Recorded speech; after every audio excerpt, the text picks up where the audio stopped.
My name is Sarah Dalton. I'm 29 years old, and I get paid to find other people's mistakes. I'm a quality control manager at a manufacturing plant in Fort Worth, Texas. I spend my days in a warehouse full of humming machines and fluorescent lights, inspecting parts with a clipboard in my hand, circling defects in red pen. It's funny. I can spot a microscopic crack in a metal housing from 10 feet away, but somehow I miss the biggest fracture in my own life, even as it was forming right in front of me. I make $72,000 a year, which still feels unreal to the girl who grew up watching her parents ration paychecks. I rent a small two-bedroom house in Arlington Heights. Nothing fancy. Beige siding, squeaky screen door, patchy lawn. But it's mine. My name on the lease. My couch, my chipped mugs, my fridge full of leftovers. Well, mine is complicated. For the past 5.5 years, I've had a boyfriend, Jason. He's 28, a dental hygienist at a family practice in Southlake. When people ask how we met, I always smile and say, church, and you can see them relax, like, oh, okay, you're one of the good ones. We met at a young adults group in 2019. Bible study, coffee afterward, group trips. He was the guy who always stayed late to stack chairs and ask if anyone needed a ride home. We've been together ever since. Jason isn't on my lease, but he might as well be. He has his own toothbrush in my bathroom, his cologne on my dresser. Half my closet is his clothes. He stays over 5 or 6 nights a week. We split groceries. We argue about whose turn it is to take out the trash. Basically living together without actually calling it that. It felt stable, predictable, safe. Until Monday night. I got home from work around 4:30. Normal day at the plant. Faulty batch of parts on line 3. Minor meltdown from a new hire. Nothing unusual. I was tired, thinking about heating up leftovers, and maybe watching something mindless until I fell asleep on the couch. Jason already had a key. He often beat me home if he got off early. When I unlocked the front door and stepped inside, the house was quiet. No TV, no music, just the low hum of the fridge. Jason was sitting on my couch. He wasn't on his phone.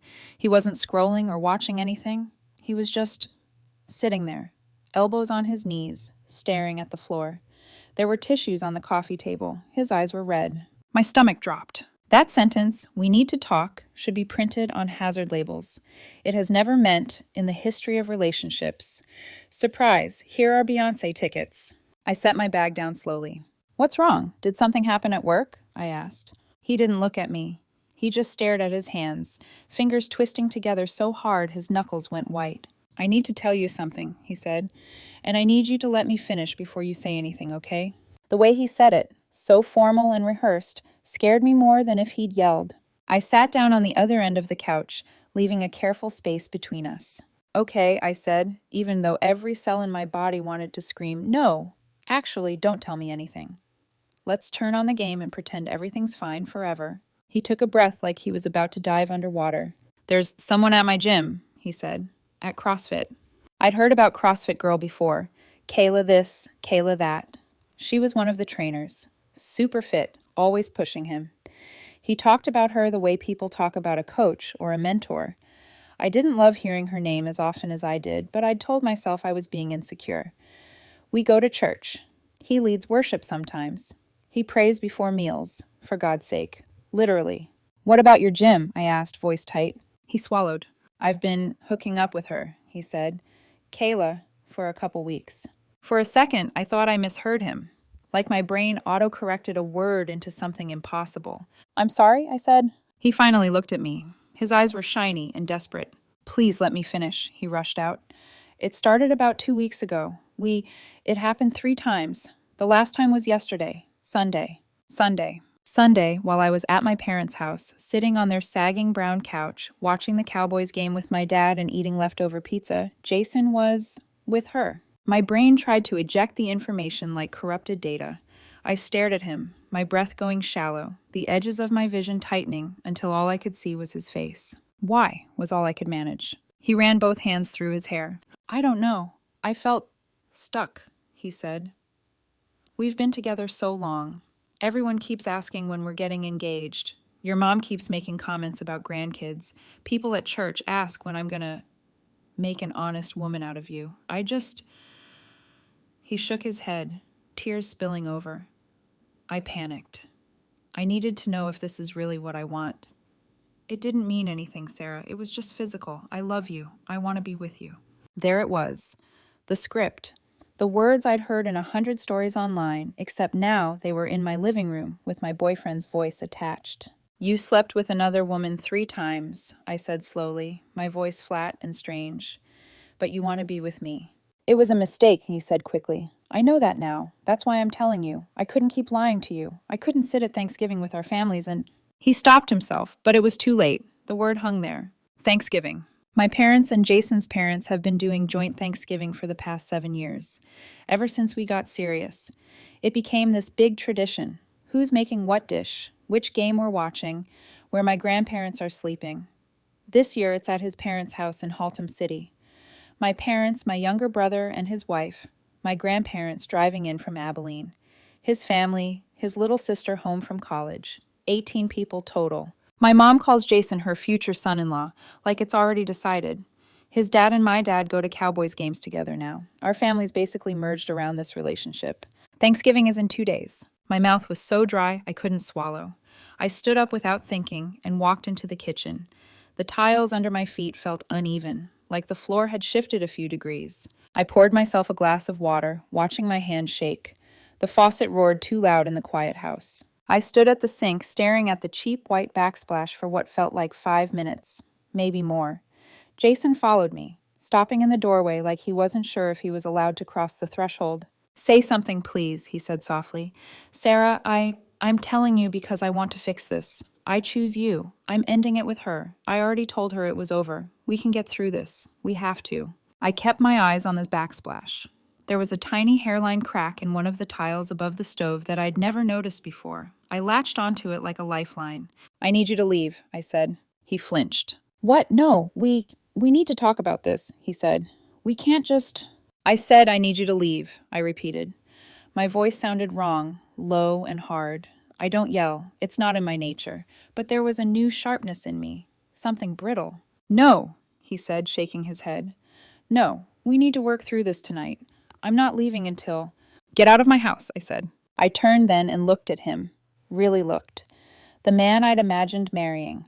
The one I'd mentally put in a suit at the end of a church aisle, now just a stranger who brought someone else into my story without asking. He stared back at me, eyes wide, mouth open. Then he started to cry harder. Fine, he choked out. Fine, but we're not done talking about this. He grabbed his keys and his wallet, but he didn't touch anything else. Not the clothes in my closet, not his toiletries in my bathroom, not the book he'd left on my nightstand. The front door closed behind him with a soft click. I stood in the kitchen for another 20 minutes, maybe more, long enough for the light outside to shift from gold to gray. The clock on the microwave ticked over to 6 on then 6:15. Eventually, I walked back to the living room and sat down in the exact spot where he'd been sitting. The cushion was still warm. I could smell his cologne in the fabric.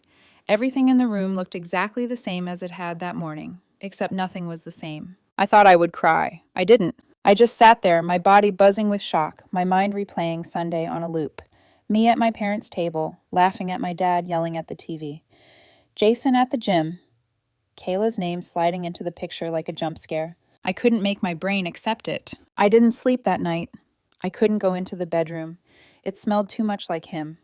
I lay on the couch instead, staring at the ceiling fan blades, spinning against the dark, listening to the occasional car pass on the street outside. At some point, very early, I must have dozed off because my alarm startled me like gunfire. Tuesday, 2 days until Thanksgiving. Somewhere between the kitchen tiles, the warm couch cushion, and the blank stare of the ceiling. One question dug its claws into me and refused to let go. Do I sit at a Thanksgiving table on Thursday, smile at 18 people I love, and pretend my boyfriend didn't just cheat on me 3 times? Or do I tell the truth and blow up everyone's holiday to stop protecting the man who broke me? I didn't know the answer. I just knew pretending would feel like lying in church. And I've done a lot of things wrong in my life, but I've never been good at lying to God or my mother. Tuesday morning, I woke up to the sound of my shower running, which was confusing because I sleep alone. That was the whole point of the couch. For a second, I thought I was dreaming, that I'd imagined everything, that Jason hadn't confessed, that Kayla was just the annoying CrossFit trainer he talked about too much, that my life was still in one piece. Then my back screamed at me from the lumpy couch, and I opened my eyes. The TV was off. The coffee table was cluttered with my phone, an empty water glass, and the crumpled tissue I'd held all night without actually using. Someone had turned on the bathroom light down the hall. My bathroom. I sat up slowly. Jason, I called, hating the tremor in my voice. The shower cut off. A second later, his head popped out from the bathroom doorway, hair wet, towel around his waist, like this was any other Tuesday. Hey, he said, like we had just overslept. I didn't want to wake you. I let myself in. Right, because he still had a key. Because last night, in the middle of my entire world collapsing, I'd forgotten to take it back. He stepped fully into the hallway, steam trailing after him. We need to talk, he said. Really talk. Not just kick me out and stare at tiles. He tried to smile like that was a joke. It felt like a punch. I have to get ready for work, I said. My throat was scratchy, my voice low from not speaking for hours. I called in sick, he said. You should too. We need to... I'm going to work, I cut in. He blinked, surprised by the edge in my voice. Sarah, be serious, he said, following me as I stood. We can't just pretend nothing happened. I walked past him toward the bedroom. The sheets were still neatly made. The room smelled like him. I hated that my first instinct was to breathe it in. Jason trailed after me like a ghost. I made coffee, he said quickly. I thought we could sit down, really talk. I didn't sleep much either, okay? I was thinking all night about how to fix this. You can't just shut down and shut me out. I opened my closet and pulled out the first work outfit my hand touched. My vision blurred around the edges. I focused on hangers so I wouldn't turn around and scream at him. I'm not shutting you out, I said. I'm going to work because I like my job and because I need at least one part of my life not on fire right now. He was quiet for a second. I screwed up, he said softly behind me. I know that. But after everything we've been through, 5.5 years, you're really going to throw it away without even talking to me? There it was, the guilt grenade. I took my clothes into the bathroom, shut the door, and locked it. My hands were shaking as I turned on the sink and splashed cold water on my face. In the mirror, my eyes were swollen and flat. I barely recognized myself. I brushed my teeth, washed my face, put on makeup in robotic motions. Foundation, concealer, mascara. None of it could fix the hollow feeling behind my eyes. By the time I came back out, Jason was in the kitchen, dressed now, pouring coffee into my favorite mug, the blue one my mom gave me when I moved out, the one that says "Be still" in looping script. He slid the mug toward me on the counter like peace offering. I made it how you like it, he said. 2 creams, 1 sugar. I stared at the mug. It stared back. I don't have time to talk right now, I said. I'm going to be late. So call in, he insisted. What's one day? We are literally at a crossroads in our relationship, and you're worried about clocking in at 8? I finally looked up at him. You know what my boss calls me? I asked. The metronome, because I'm always there. I'm always on time. I always show up. That's who I am, Jason. At work, at church, in this relationship, I show up. My voice cracked on the last word. You didn't, I added quietly. His face crumpled. That's why I'm here, he said. I'm trying now. I'm trying to show up. After you showed up in someone else's bed, I snapped. The silence after that was heavy and ugly. I grabbed my keys and my bag. We'll talk later, he said quickly, desperation creeping back into his voice. Tonight, after work. Please, Sarah, don't just walk away. Don't give up on us. I walked to the door. I'm not deciding anything today, I said. I'm going to work. I could feel his eyes on my back as I stepped outside. The November air hit my face, cool and damp. I took a deep breath that didn't reach my lungs and got in my car. At the plant, everything was the same and nothing was. The machines roared, forklifts beeped. Someone's radio played an old country song too loudly in the corner. I walked the floor with my clipboard, checking parts, marking defects, answering questions. On the outside, I was the same Sarah I'd been last week. On the inside, it felt like somebody had taken my chest cavity apart and rearranged everything wrong. My phone buzzed in my pocket all morning like a trapped bee. I read every message and responded to none. Jason, 8:09 a.m. Please talk to me. I'm so sorry. 8:15 a.m. I know I don't deserve your forgiveness, but I'm begging you to give me a chance to earn it. 8:32 a.m. It meant nothing. It was just physical. I love you. 8:47 a.m. Please don't make any decisions about Thanksgiving yet. Let's just get through Thursday and then we can figure us out. There it was. Thanksgiving again. Like it was this neutral holiday weather system we just had to survive together. By noon, there were 17 texts, apologies, promises. I'll do anything. I'll go to counseling. I'll delete her number. I'll quit the gym. I'll never look at another woman again. Reading them felt like swallowing glass. On my lunch break, I sat alone at the small break room table with my Tupperware of leftover pasta and watched the microwave timer count down. It felt like a metaphor for everything. My coworker Diane plopped down across from me, chattering about her kids and Black Friday sales and how she was dreading her sister-in-law at Thanksgiving. You and Jason going to his parents again this year? She asked, shoveling salad into her mouth. You're so lucky your families actually like each other. My mom won't even say my husband's name without sighing. My throat clenched. Yeah, I lied. Same plan. Diane grinned, completely unaware that she'd just told me exactly what Jason was hoping for, that I'd keep playing the part to protect the holiday. After work, I sat in my car in the parking lot for a full 10 minutes, hands on the steering wheel, engine off. I knew Jason would be at my house. I knew he'd be waiting, like a patient at the dentist, except I was the one bracing for pain. Sure enough, his car was in my driveway when I pulled up. The sun was already low in the sky, painting the street orange. I thought about driving past, just circling the block forever, but my name was on the lease. My bed was inside, my clothes, my life. Inside, the house smelled like frying oil and onions. Jason was in the kitchen with grocery bags lined up on the counter, flour on the stove, a skillet sizzling. What are you doing? I asked. He turned, spatula in hand. Making dinner, he said, like it was self-explanatory. Chicken fried steak, your favorite. He smiled hopefully, as if he could season over adultery. I leaned against the doorway, too tired to even roll my eyes. I want to show you I'm committed to fixing this, he said, words tumbling over each other. To us. I know I messed up, but I'm here. I'm fighting for this relationship. Please just sit. Eat. Let's talk. I didn't protest. I was too numb. I sat at my own kitchen table and watched him move around my kitchen like it was his. He dredged steaks in flour and egg, dropped them into hot oil, mashed potatoes, warmed up green beans in a pan. It smelled incredible, which made me irrationally furious. When we finally sat down to eat, the plates looked like a magazine spread. Golden steak, creamy potatoes, thick gravy, green beans with bits of bacon. I took a bite and tasted nothing. My mouth knew it was good, but my brain refused to process pleasure from food he touched. We ate in silence. Every few minutes, he opened his mouth like he was going to talk, then shut it again.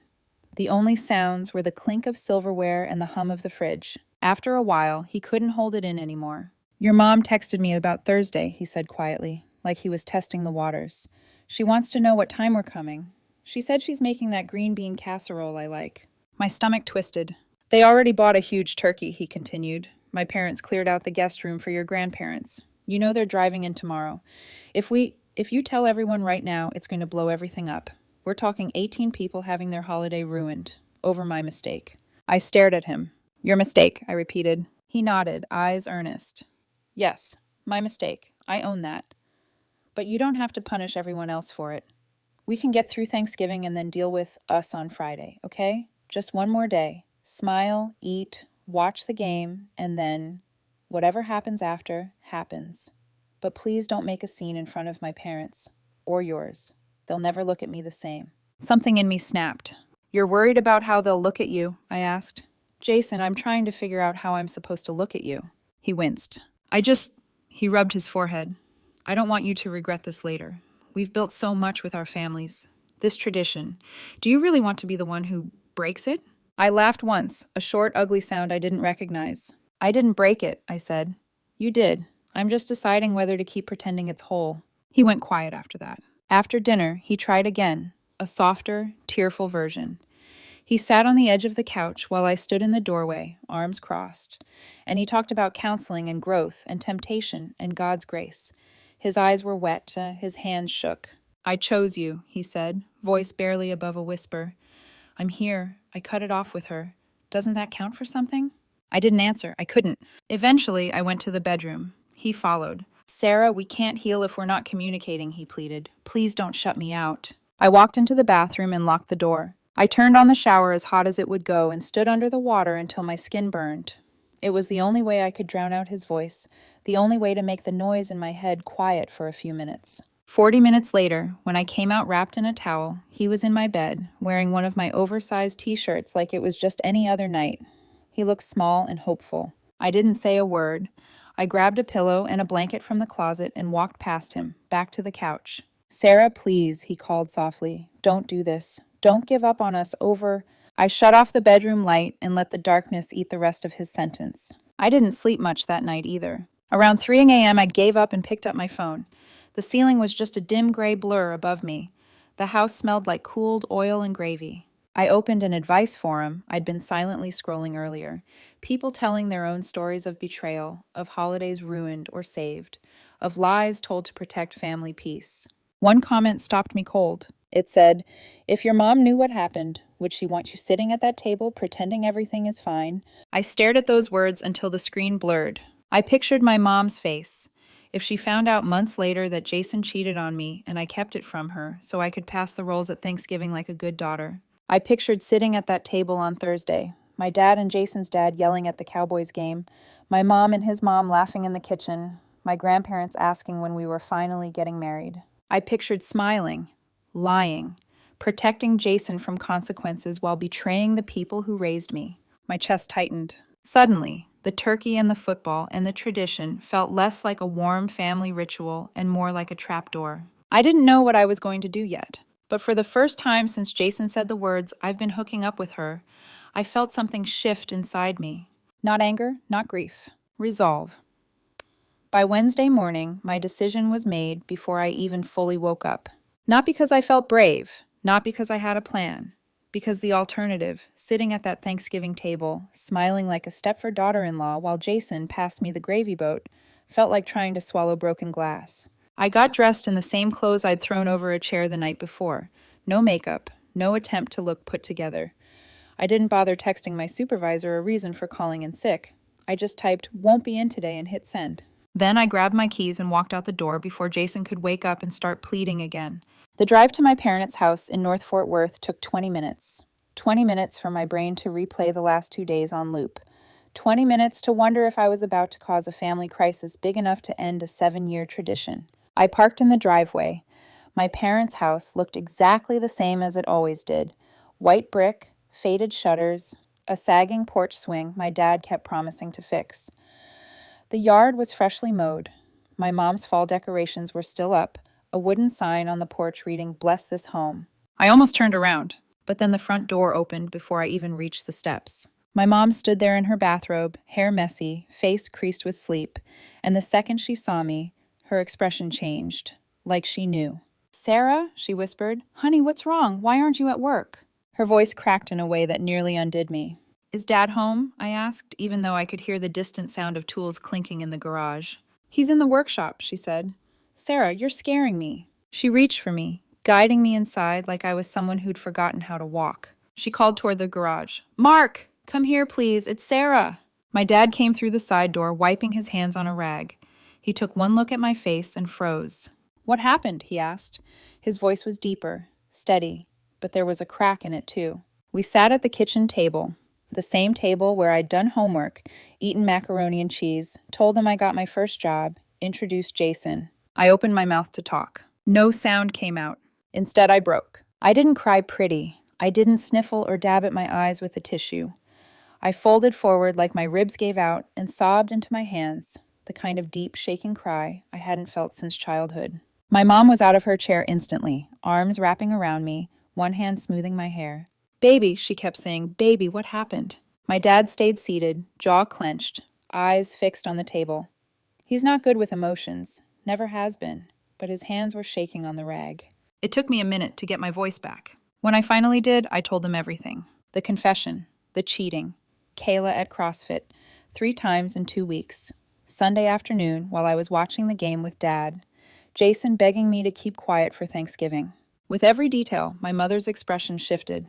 Shock, then disbelief, then a hurt so sharp I felt guilty for causing it. Then came the fury. "Oh no," she whispered, shaking her head. "Oh no, no, no. That boy, after everything, after sitting at this table for years, after we took him into this family."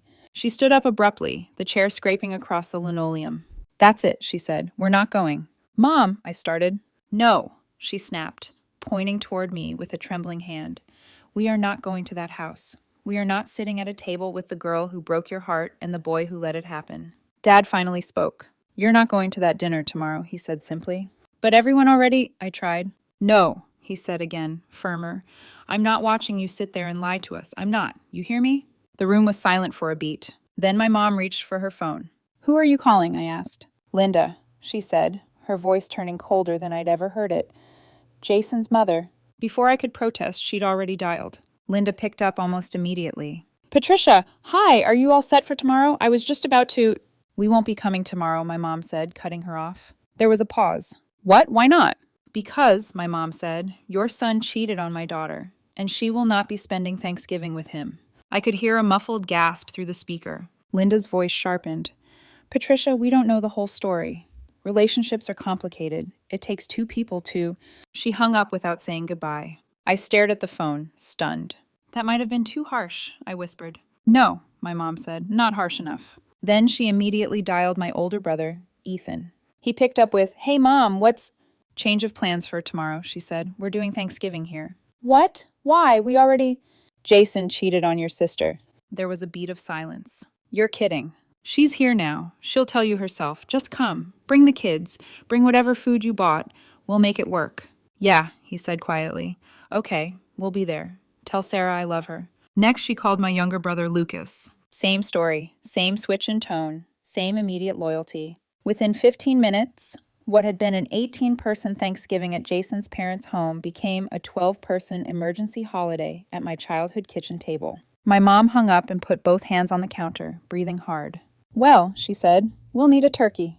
It's the day before Thanksgiving, I pointed out. There won't be any left. We'll figure it out, she said. Dad grabbed his keys. I'll go see what Albertsons has. 20 minutes later, he came back with a frozen turkey the size of a toddler, 3 cans of cranberry sauce, a pile of potatoes, and a frozen pie he found in the back of a freezer case. It's what they had, he said. It's perfect, Mom replied, already pulling out pots and pans. My phone started buzzing again. Jason. Over and over and over. Voicemail, voicemail, voicemail. Finally, I answered, because I couldn't ignore it forever. He didn't start with hello. You told them? He shouted.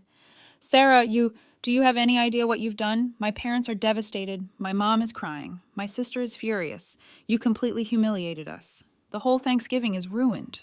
I closed my eyes. Jason, I said, you ruined it when you cheated. This is exactly why I didn't want to tell you before the holiday, he yelled. I knew you'd overreact and do something like this. Everything inside me went still. Wait, I said quietly, you timed this. He went silent. You told me because Thanksgiving was in 2 days, I said. You thought I'd stay quiet to protect the holiday. You used it as leverage. That's not, Sarah, you're twisting. Don't contact me again, I said. We're done. Sarah, please. I hung up, blocked his number, blocked him on every app. And for the first time in 2 days, I felt air enter my lungs. Not clean air, not peaceful air, but air. That evening, my mom insisted we go to the Wednesday night Thanksgiving Eve service at our church. I didn't want to go. I told her everyone would stare, everyone would ask questions, everyone would know. Let them ask, she said. You didn't do anything wrong. So we went, 4th row from the back, left side, our usual spot. As soon as we walked in, people started greeting us. All ready for the big meal tomorrow? Is Jason meeting you here? Can't wait to see the whole Dalton family together again. My mom answered each one the same way. Change of plans. Jason won't be joining us anymore. Her tone was flat, final, a period at the end of a marriage vow. By the time the service started, I could feel whispers trickling through the room like electricity, people glancing over, then glancing away. Phones subtly pulled out under the pews. Small church, big gossip network. When the music started, I tried to sing. I couldn't. I just stood there, holding the hymnal, feeling the hollow ache in my chest sync with the organ's low notes. We got home around 8:30.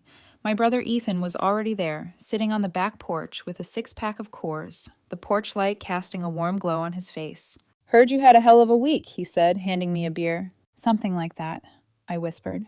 We sat out there for almost 2 hours. At one point he said, You know, relationships get messy, but cheating, that's not messy. That's a choice. And you choosing yourself right now, that's not selfish. That's survival. I swallowed hard. When I went to bed, my old twin bed, the one with stickers on the frame from when I was 12, I checked my phone. Jason's blocked messages counter read 47.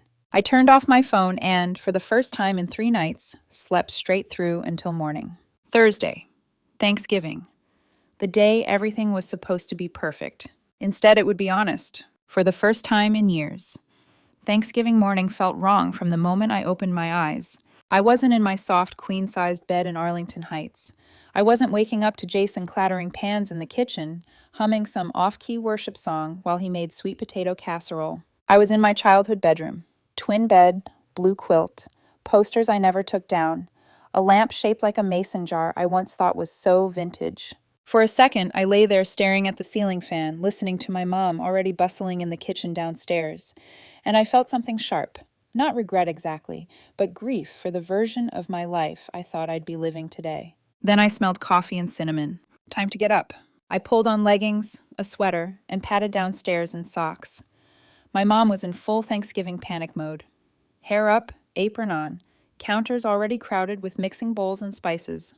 "Oh, good, you're up," she said brightly. Too brightly. "Can you peel potatoes? We have a lot to do." She kept moving, too quickly, like staying busy was the only thing keeping her anger from spilling out. My dad was at the table reading the paper, pretending he wasn't watching both of us like a hawk. "You okay, Bug?" he asked quietly. I nodded. He knew I wasn't, but he didn't press. While we worked, the house slowly filled with people. At 10 o'clock, my grandparents arrived, my grandmother sweeping me into a hug before the door even fully opened. "Sweet girl," she murmured into my hair. "I never trusted that boy." I laughed once, wet, sharp.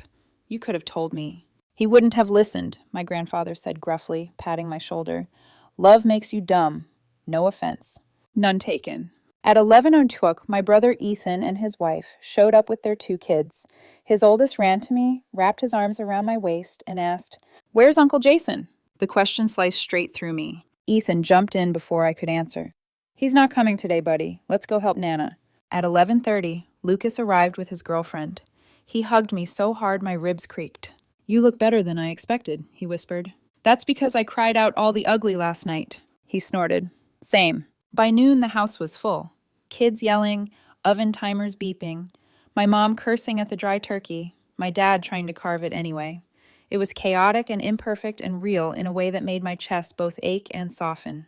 But there was one thing none of us said out loud. There was an empty chair. Jason always sat at the far left, next to my dad, close enough for them to argue about play calls during the game.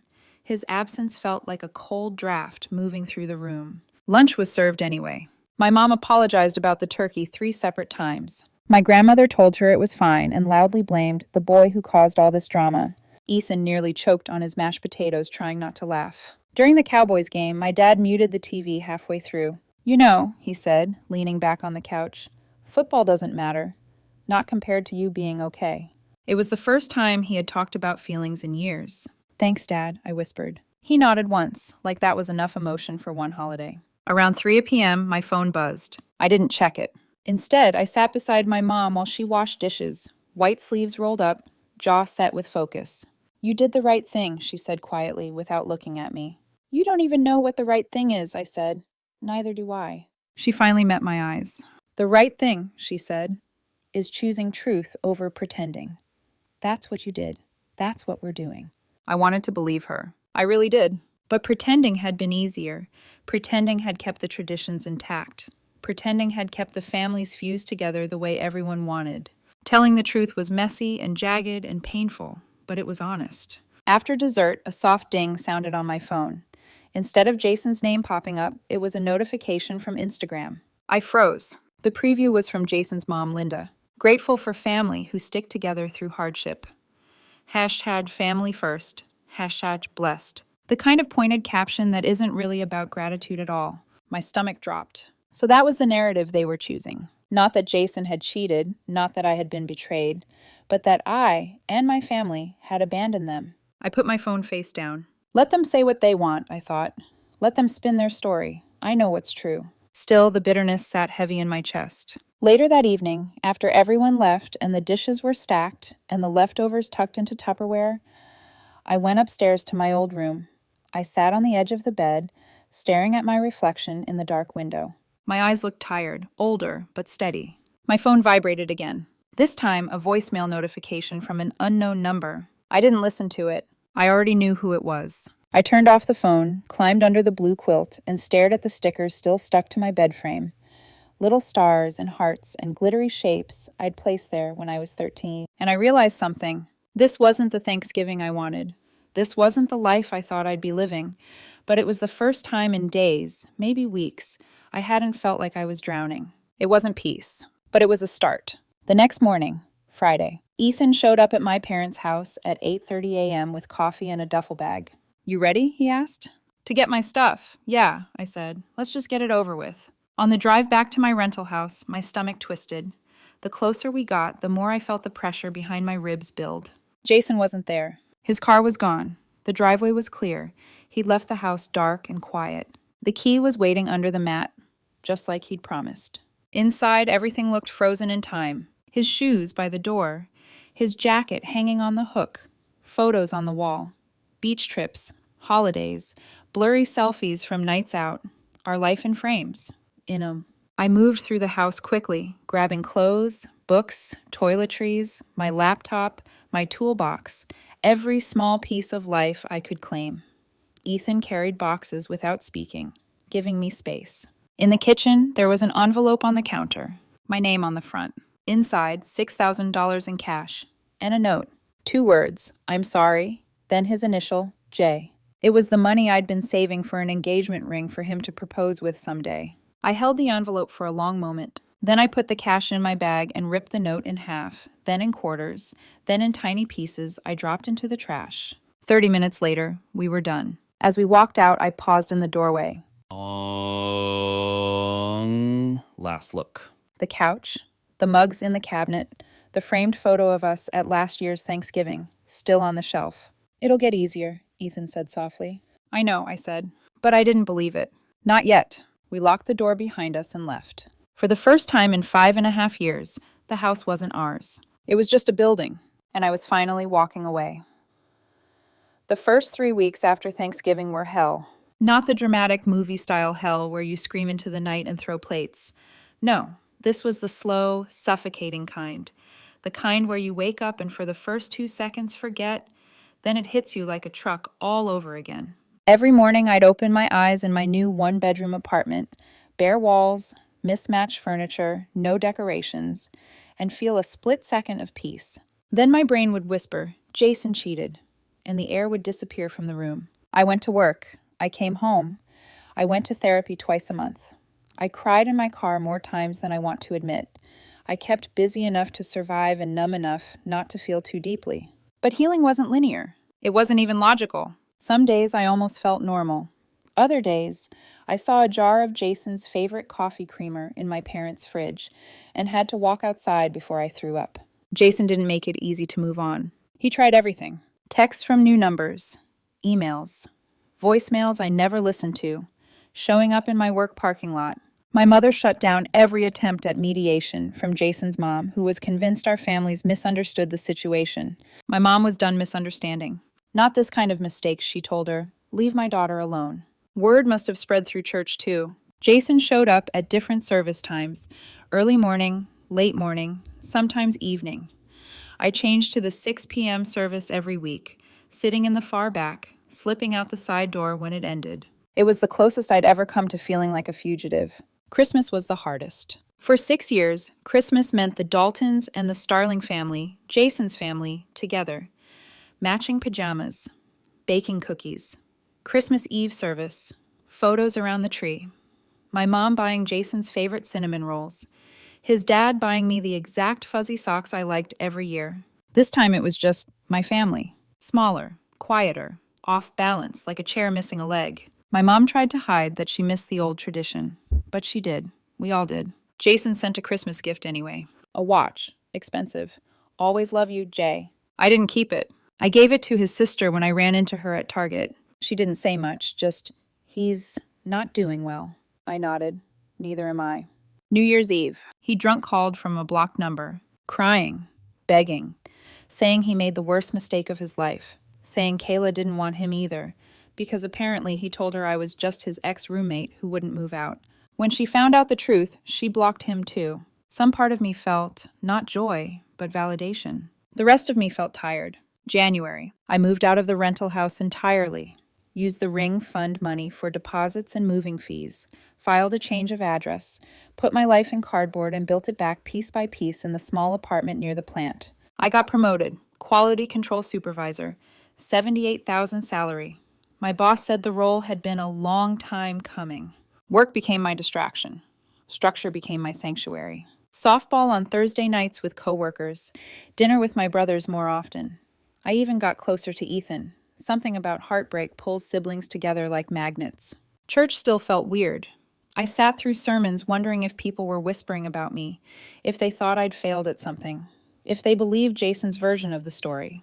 But I kept going. Not for them, for me. Dating again was nothing. Friends tried to set me up. Coworkers suggested guys. My therapist encouraged gentle exposure. So I tried. 3 first dates. 1 from a church friend's cousin, 2 from Hinge. All nice men, all polite, all understanding. None sparked anything in me. Talking to them felt like watching myself through glass, like I was performing the role of single woman trying to date again. After the 3rd date, I deleted the apps. I don't think I'm depressed, I told my therapist. I just don't trust it anymore. She nodded. Healing isn't linear, she reminded me again. I wanted to throw her inspirational poster off the wall, but she wasn't wrong. February, I ran into Jason at Target. I saw him first, frozen in the household aisle holding a bottle of dish soap. He looked smaller somehow, thinner, hair cut too short, dark circles, like someone had switched off his brightness. He saw me, stopped breathing for a second, opened his mouth.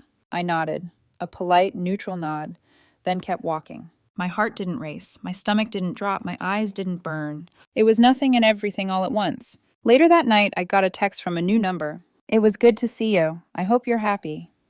Jason. I stared at it for a long moment, then locked my phone without replying. Not out of anger, just because I had nothing left to say. People always ask what I've learned. I guess they expect some empowering revelation. Trust no one. All men cheat. Time heals everything. I'm stronger than I knew. None of those are true. Here's the truth. People are complicated. People disappoint you. You cannot control that. You can do everything right and still get blindsided. Standing up for yourself doesn't feel victorious. It feels necessary. Sometimes healing looks like crying in your car. Sometimes it looks like eating dinner alone in silence. Sometimes it looks like going to work, going home, and repeating the next day because that's all you can manage. Some days are perfectly fine.